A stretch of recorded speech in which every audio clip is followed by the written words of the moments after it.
Today, we are going to be talking about tapping consistency and what you can do in order to improve your consistency and not strain yourself as much while doing so. The one thing that I have consistently struggled with is tapping. When I started playing Osu, I initially began tapping with my middle and ring finger. It was incredibly uncomfortable for me to use my pointer and middle finger for whatever reason, which I now know is completely and utterly silly. And you guys can roast me in the comments about this all you want, but I promise you this was more comfortable for me at the time. Once I realized how silly I was for tapping like this, I began tapping with my index and middle fingers. This felt much more comfortable to me after a little while, but there were some nuances to this. There was only one real big issue, and that was that I was really bad at single tapping. Like, probably the worst at single tapping that you can possibly be without being considered destitute. Due to this, my tapping style became what players would call nowadays full alt. This was at a time when full alt was not something that was widely considered to be something you should be doing. However, this is what was comfortable for me, and I would never single tap as I played the game casually. Until around 2016, when I began to practice single tapping here and there to get more comfortable single tapping, as most players around the time had been single tapping primarily. And just like any other sheep, I wanted to follow the herd, with only a select few players being known for using full alt tapping styles around this time, the most famous one being Bubbleman. Around 2018, I had pretty much abandoned full alt as a tapping style and had begun using full alt and single tapping depending on the difficulty and BPM of whatever map I was playing. After having injured my tapping hand playing the game sometime around 2018 to mid-2019, I had began to use a tapping style that was a bit different than I was used to, something that players such as Beast Troll MC and Bubbleman were using, two players that at the time were much better than me. I went from index middle to index ring, a very unpopular tapping style amongst Osu players. However, for me, it seemed like the only logical step that I could take because at the time, I don't really know exactly what was going on. Basically, I was finding it very difficult to tap at all when using my middle finger. For whatever reason, my middle finger was just cooked. So I had to do something if I wanted to play the game at all. Thus, I switched from index middle to index ring. I initially started full alt index ring when I noticed popular streamer and Osu player Beast Troll MC using the play style, which intrigued me. I was initially shocked by the tapping style, as I hadn't seen anyone else using something quite like this before. However, my confidence in switching to the tapping style became a little bit more pronounced once I saw popular player Bubbleman also using the tapping style. Now, around this time, Beast Troll was not the best Osu player, but he was considered good. I believe he was probably around top 100 or something like this. Not 100% sure, but either way, I saw him as a player that was better than me, so he must be doing something that I can learn from, which was true. I used index ring as a tapping style for around 3 years before switching back to index middle. The reason for my choice to switch back was simply that I couldn't seem to improve past a certain point with index ring without my ring finger getting incredibly sore and having to wait days for recovery in order to get a good session in. It just didn't seem worth it for me to continue using my ring finger because I did not feel as though I could improve further with it. I felt like it was holding me back. So at this time, around 2022, I decided to switch back to index middle, and I pretty much immediately began to see results in terms of stamina, finger control, and pretty much everything else that goes into tapping in Osu. The biggest difference that I felt was not immediately feeling sore when starting to tap because my middle finger can actually handle the amount of stress being put on it, and for some reason, my ring finger just couldn't. Around this time, I also began to primarily play stream maps. You would probably know this if you've seen my older videos on how to learn space streams and get better at streams. Around this time, I had fallen in love with metal music through Osu and really wanted to be good at streams and play those high BPM metal maps that are on a whole other level when it comes to the dopamine rush you get when you play them. Something I had struggled with for years while playing the game and improving was streams. So that was another huge reason as to why I really wanted to push my skill on streams and become good at them, which I feel like I did a decent job of, but I wasn't the best stream player. Even though I had been seeing progress, I thought the only logical next step for me would be to get good at playing streams like I had just mentioned. Since I was primarily a Nomad player around this time and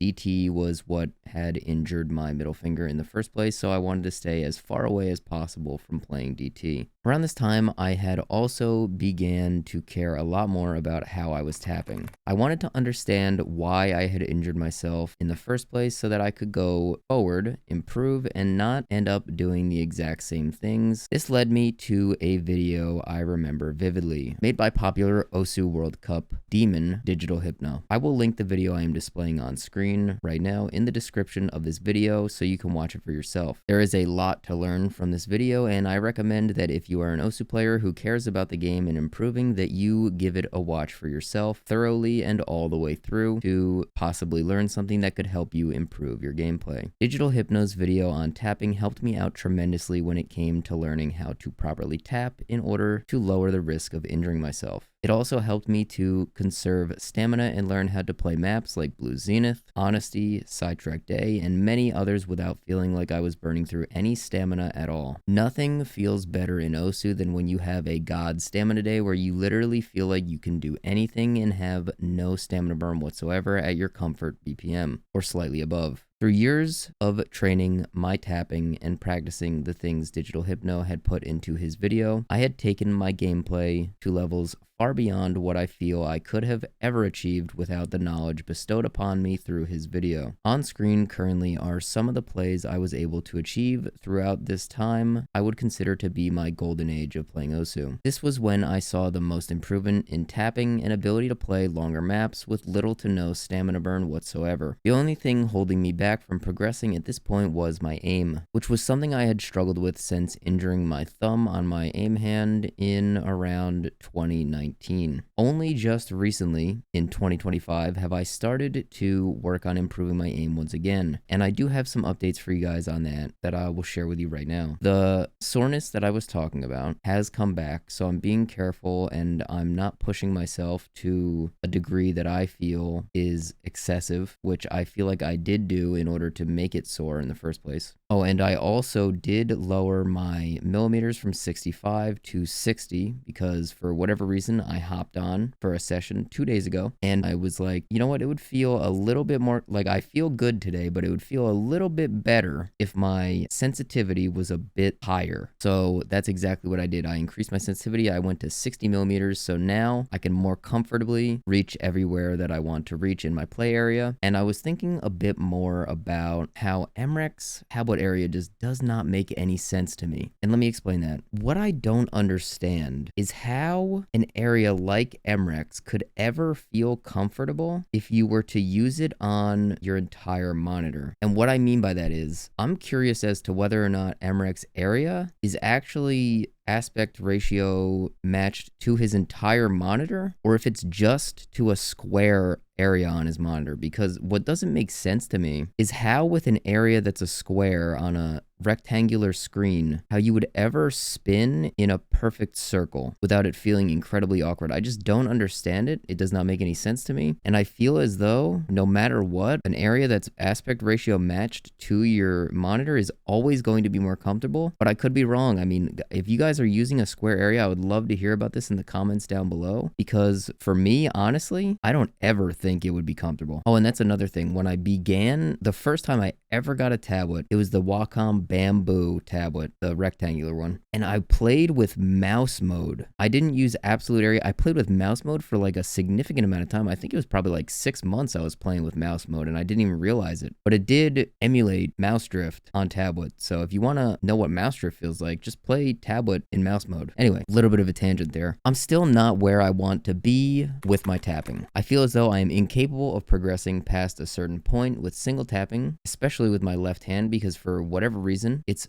much easier for me to, I guess they call it jackhammering. It's much easier for me to jackhammer with my right hand, which never taps, than it is with my left hand, which I've been tapping with for years. So I don't know how to go about improving that. It probably has something to do with the fact that I'm right-handed and the fast twitch muscle. the fast twitch muscle fibers in my right hand are probably more, I don't know, dense or more used to doing insane. I don't know. But what I do know is that I will likely never get to the point that my right hand is at baseline with my left hand, which is very disheartening. But maybe I'm wrong. Maybe somebody will make a video on this and they've cracked the code. They know what the they're doing. Oh god, I cursed in an Osu video. Holy smokes, I'm gonna have to bleep that one out. Anyway, my alternating has never felt as good as it used to around my peak when I was setting 600 to 700 PP plays on stream maps daily. Due to this, I have been contemplating switching back to index ring. However, I still don't know what I will do to minimize the soreness I used to feel when I had previously used the tapping style. I also wanted to mention here that I am playing around with the idea of switching back to index ring. However, I don't feel as though it makes perfect sense because I'm not feeling any pain in my tapping hand. I'm improving pretty frequently with my tapping hand, so I'm not exactly 100% sure. I feel like it would be easier to be rhythmic with my index and ring finger. However, I feel like the level of speed and improvement that I want would not come, and I would just get stuck at where I was previously, which I don't want. So I think I'm just going to stick with index middle for now, but I'll keep you guys updated on what I try in order to combat or minimize these issues as I go, as well as how you can apply the same methods that I am into your own gameplay if you're curious about trying a new playstyle, which I encourage you all to experiment with as much as possible while you're still learning the game. There's no better time to try new things than when you're learning something, and if you want to try out new play styles, new tapping styles, new aim styles, maybe even new styles in terms of maybe you want to try tap X. I mean, if you want to try these things and you think you might enjoy them, then there's no reason for you not to try, because you'll never know. You'll never know. Oh my goodness. That was bad, dude. You'll never know whether or not these are things that you'd like to do or would enjoy doing if you don't try them, unless you have like a vehement dislike or distaste for one of these styles or whatever, but you get what I'm saying. The primary thing that made me apprehensive to try new things when I was learning Osu was feeling like it would ruin the level of skill that I had already achieved. However, this feeling does end up going away once you try new things more and more. You experiment and realize that if something new doesn't work, you can simply go back to doing what you were doing in the first place with little to no setbacks. That's the beautiful thing about a game like Osu. Once you've built up muscle memory, it is pretty easy to gain back the skill that you might have lost if you're trying something new. As long as you're disciplined and want to improve, it's simple and easy to do so, even if you're experimenting with new ways of playing the game. That's all I have for you guys today. I wish you all luck on your journey through the wonderful game that is Osu, and I will see you all on the next video. Peace out, guys.